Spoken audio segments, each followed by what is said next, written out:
Welcome back, ladies and gentlemen. This is the Bearable Bull here.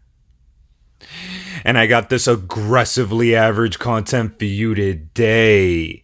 As ladies and gentlemen, we have conclusive evidence that the market is about to shift for the XRP army permanently. In the XRP Bitcoin chart, I'm a big believer that once Bitcoin gives XRP room to grow, it's going to be full send.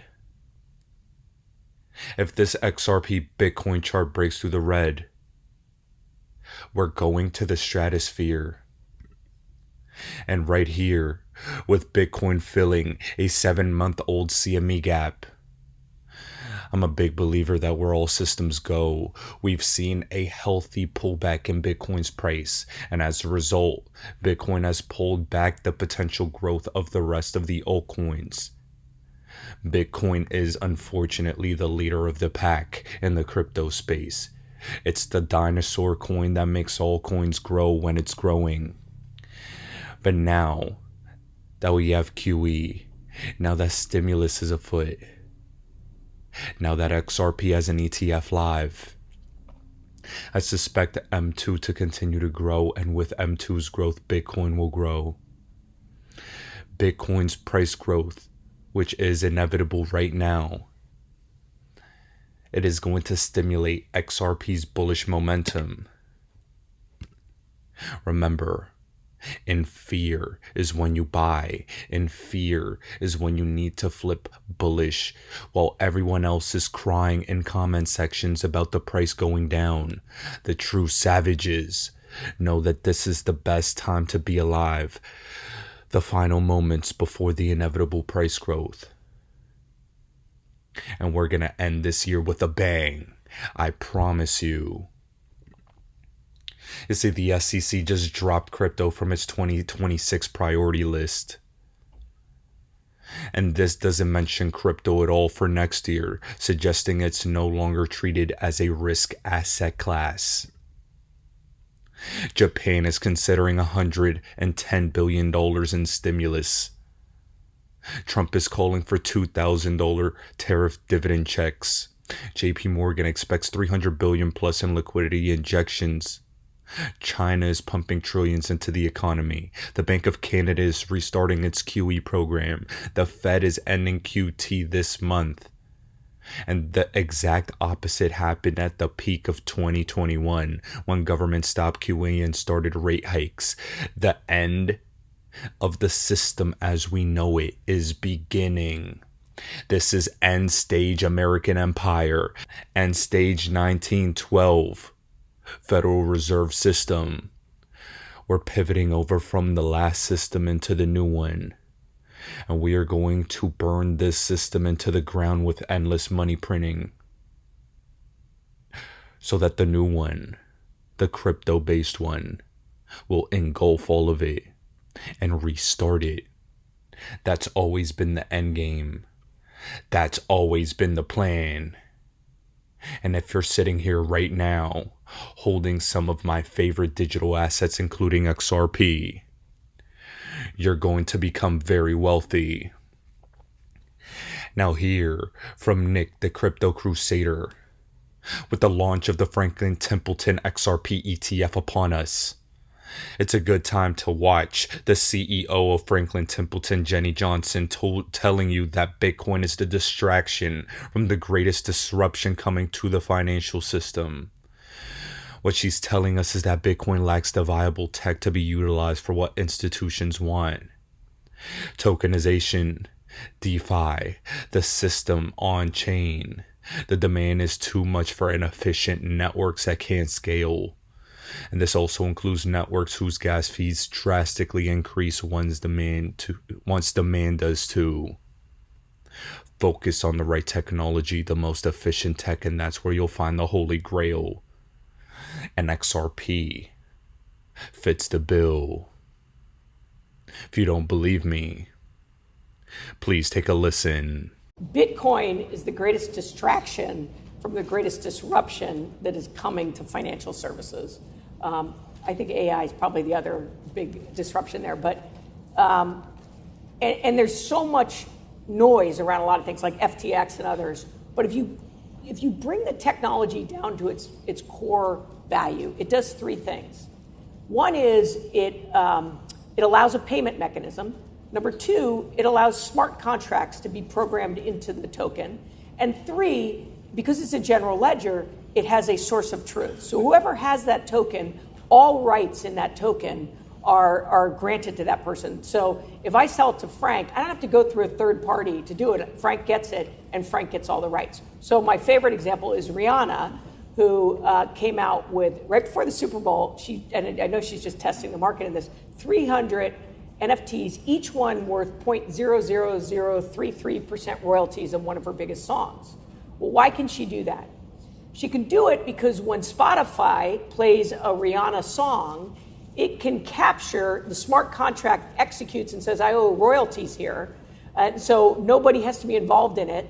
And it can take the fractional payment and go to, because Frank's a big Rihanna fan, so it goes to his account, and he owns a couple of those, and he's paid, right? So now think about any way in which you have revenue streams or royalty streams that you can now start to fractionalize that or democratize that, and think about how that is an uncorrelated asset to all the traditional assets. So other examples is, I think that athletes are they'll sign a big contract, they'll say to their fans, I'm going to sell off, tokens worth 10% of my future revenue stream. I'm going to, 100,000 tokens, and boom, the fans are going to probably pay a premium for it.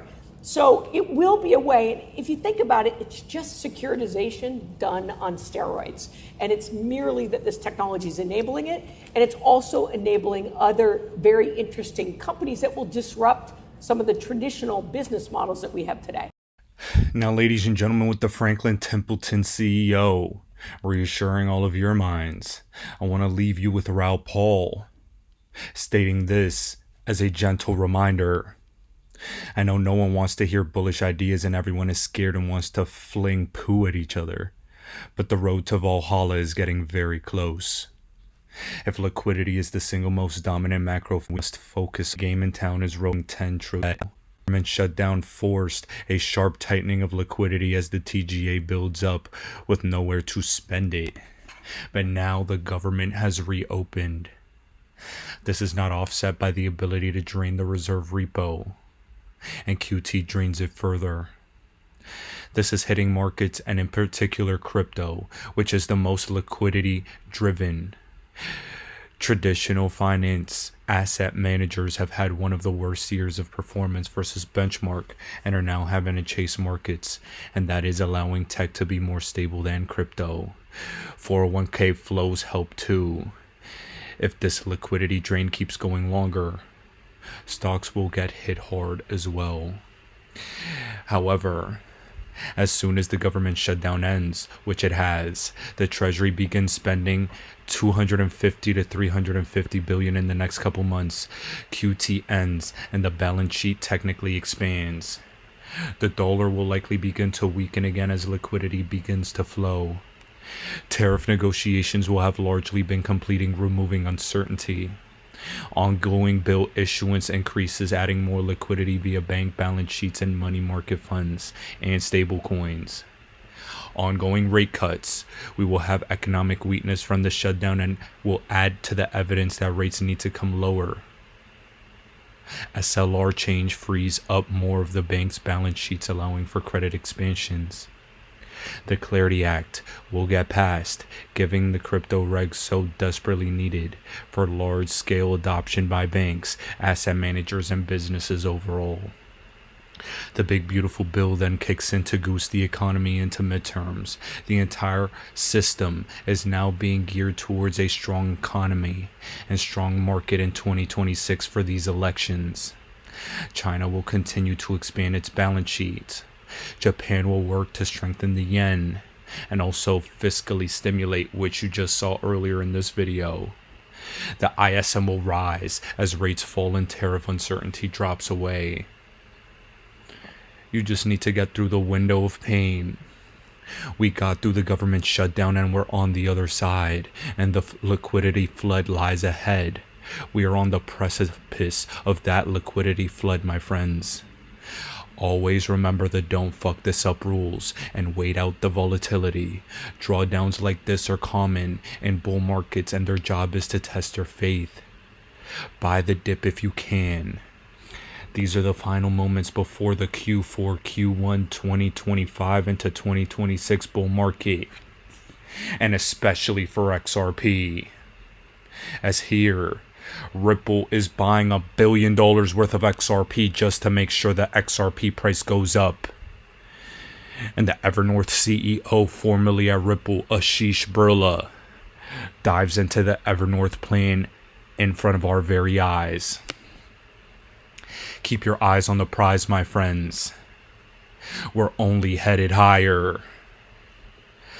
If you haven't done so already, please get your Decent wallets in the description below. As with Decent, you'll protect your cryptos from any exchange hacks. Look at what happened during the next pull down. It was hard to withdraw your cryptos. Stop losses didn't work. The last bull market, we saw FTX and numerous other exchanges collapse, and you don't want to be part of that nonsense. Trust me, as plenty of people have experienced the worst. Get your Decent wallets in the description below. As always, guys, I appreciate every single one of you. And now I leave you with Ashish Birla. So let's talk Evernorth.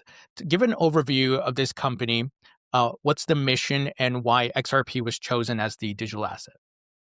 Yeah, so the mission is really to make it easier for folks to buy, hold, and get exposure to XRP.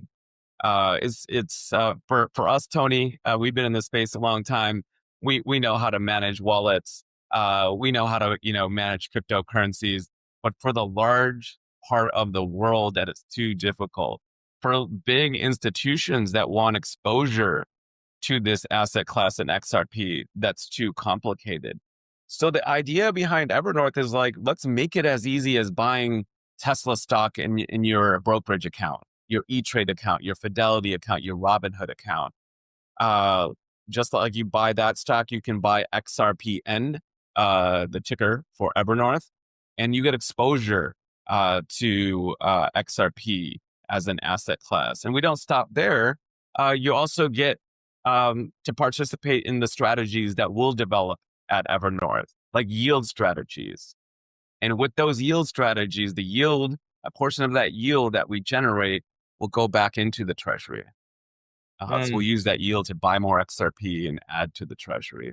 And the goal here for Evernorth shareholders is to maximize XRP per share. And why did I choose XRP? I'll answer that question. Well, one, I really believe in this future that the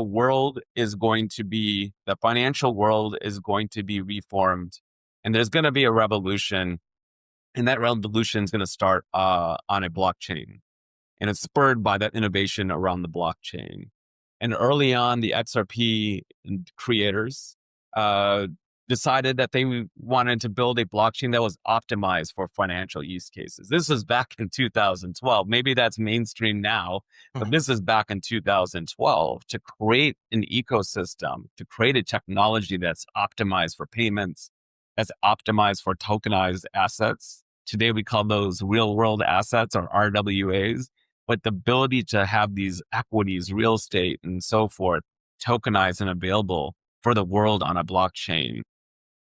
That's what the XRP ledger and supporting technologies are good for. So, I decided XRP, obviously, with my, history, that made a lot of sense. But I also noticed, Tony, that there's no digital asset treasury of significance around XRP, and that made it a no-brainer. Let's go do it. For sure. So would it be safe to say you're looking to become the MicroStrategy of XRP, MicroStrategy specifically focused on Bitcoin?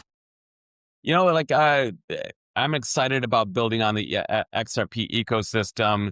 I think the world should know about what's going on in terms of financialization on a blockchain. And I think the world's going to look very different in 10 years than it is for now in the financial world because of technologies like XRP, but also all the accompanied technologies that support the infrastructure around XRP, like the stablecoin, which is growing rapidly, that serves, Tony, as on and off ramps. That was a big piece that was missing. How do you get onto a blockchain? Well, stablecoins solves a part of that. And Evernorth helps institutions and retail investors get on and off and participate in the ecosystem, the DeFi ecosystem around the XRP ledger as well. So with regards to Evernorth, and this is a rookie question because I'm still trying to grasp the idea fully of digital asset treasury companies. Is that a company that existed before with sort of services and products, or is it a brand new company specifically focused on the XRP treasury, or does it have, like I said, other means of revenue and services and things like that? No, we are 100% focused on XRP. We're building a digital asset treasury, but it's an active treasury, and that we will be putting the XRP to use. We have a a traditional strategy, and we have a DeFi strategy, and we want to use the XRP ecosystem to generate yield on the DeFi strategy side of things. That'll help that ecosystem flourish, but it'll also be good for the Evernorth digital asset treasury as well.